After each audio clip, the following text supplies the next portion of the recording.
In the 12th district, teenager Katniss Everdeen sneaks into the Forbidden Forest to hunt an animal to trade for a meal in the town. Just as she is about to shoot a deer, she is interrupted by her close friend Gale. The two discuss the oncoming Hunger Games, glad to have survived being chosen for so long. Gale shares a piece of bread with Katniss and suggests that the two run away from the district and the strict rules imposed on them. However, Katniss has her younger sister Primrose to care for while Gale has his brothers, so eloping is not a good plan. The two bid each other farewell, hoping that the game the following day favors them and neither is chosen. Back in their shabby apartment, Katniss consoles Primrose while ignoring their mother. In the morning, Primrose and Katniss prepare themselves for the selection, seeing as this will be Primrose's first tribute selection. All the citizens assemble in the district square, where a woman wearing peculiar makeup, Effie Trinket, starts the selection ceremony. First, the citizens watch a short video explaining how being selected to participate in the Hunger Games is an honor, and each victor a hero. After the video, Effie draws a random card from a large bowl. Katniss is devastated when Primrose's name is read. As Primrose starts walking toward Effie, Katniss interferes and volunteers on her behalf. This is the first time anyone has volunteered for the games, so she can play. Effie then calls the second name, and a guy called Peeta Mellark is selected. The tributes are given time to say their goodbyes to their loved ones. Katniss promises Primrose that she will win and return home. She has Gale promise to take care of her family, and warns her mother against falling back into old habits as she is the sole breadwinner of the family. Katniss and Peeta are to be escorted to the capital by Effie as their chaperone. They get on a train and are astonished by the luxurious food awaiting them. The trio is joined by the only District 12's Hunger Games winner, Haymitch Abernathy. Haymitch is a mean drunk, but once he regains composure, he tells the two that the most crucial thing in the game is to get people to like you. This guarantees you sponsors who can send you life-saving gifts when you need them in the game. The group gets to the capital, where the tributes undergo a series of scans and thorough washing to get them ready. Katniss meets her makeup artist and styler, Cinna. Cinna also reinstates the importance of sponsors and develops a method to get the two to stand out before the other competitors. Many people gather in the Capitol Hall to witness the televised Hunger Games while people in various districts watch through their TVs. On the introduction night, Katniss and Peeta drive in a chariot with their bodies on fire. This entrance gets them instant attention, and everyone starts rooting for District 12. After the introductions, President Coriolanus Snow addresses the people, reminding them of the importance of the games and hoping to meet the winner in 2 weeks. Before starting the games, the tributes have to undergo training on how to survive in the jungle. They also learn how to use various weapons but are warned that most will die of extreme weather as compared to being hunted. Over dinner, Peeta mentions Katniss' archery skills. He laments how no one believes he could ever be a winner, including his own parents. Katniss remembers the first time she had encountered Peeta in the district, and how kind he had been. During practice, Katniss realizes that the tributes from the well-off districts are better trained and equipped as they have dedicated their entire lives to playing the Hunger Games. Haymitch calls them the careers, and they win almost every year. Soon, the tributes have solo performances to impress the sponsors. Katniss demonstrates her archery skills, but no one pays attention. This forces her to shoot at a sponsor's apple, infuriating yet impressing the sponsors. The last assessment test scores come in, and Katniss ranks better than all the players. The tributes are interviewed for television by popular host Caesar Flickerman. Katniss impresses the crowd with her wits and does the fire stunt again. When it is Peeta's turn, he confesses that he has had a crush on Katniss. After the interview, Katniss furiously shoves Peeta for making her seem weak.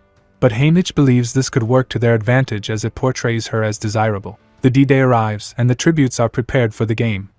Katniss bids a sorrowful farewell to her team as she and Peeta are transported to the game arena. Meanwhile, the president meets with the game master, Seneca Crane, saying that the game aims to inspire hope in the citizens and prevent further revolutions. The players find themselves around the cornucopia, a large structure that marks the starting and ending point of the game.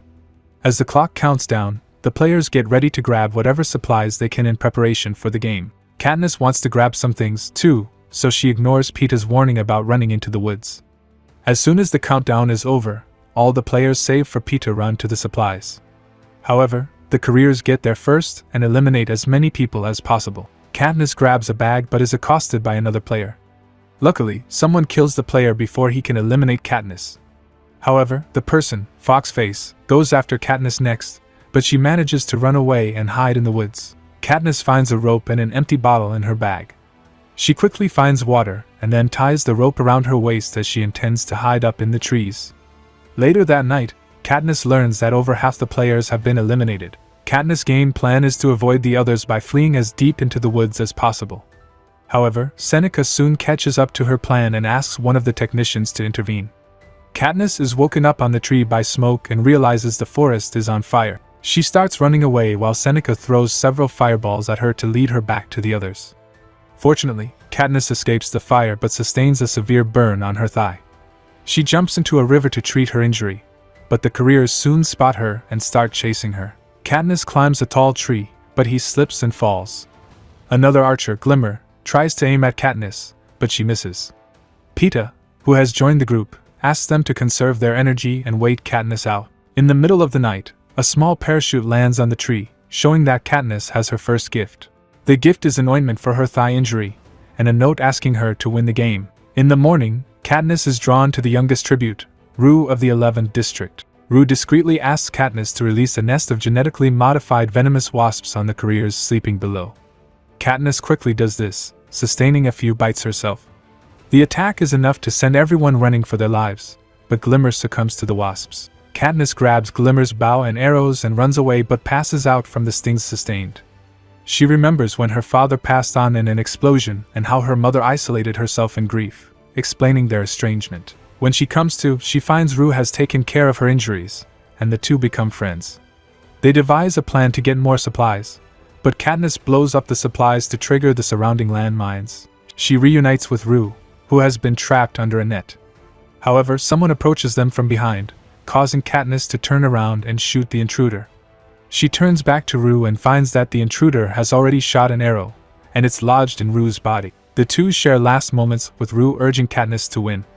After she passes, Katniss adorns her body with flowers as a riot breaks in District 11. Later, Katniss hears an announcement saying that this year, 2 people from one district can be crowned winners.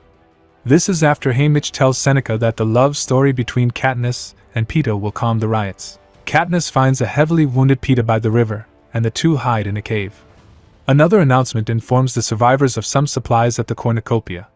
Katniss runs to get the supplies but is attacked by a girl called Clove, who brags about eliminating Rue. Before Clove can harm Katniss, District 11's male tribute, Thresh, appears and eliminates her for taking out Rue. He spares Katniss for the time being. Katniss returns to the cave and helps Peeta heal overnight. The following day, the two separate as they hunt for food. A cannon goes off, and Katniss runs toward Peeta, suspecting he has perished.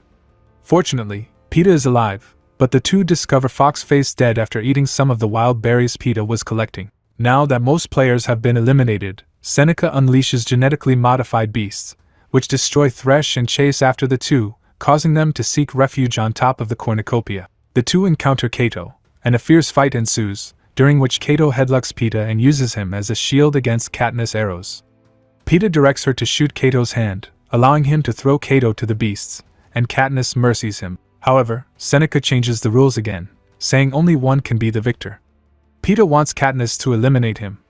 Knowing that the games must have a winner, Katniss retrieves the poison berries, saying they should die together. Seneca implores them to stop and declares them winners.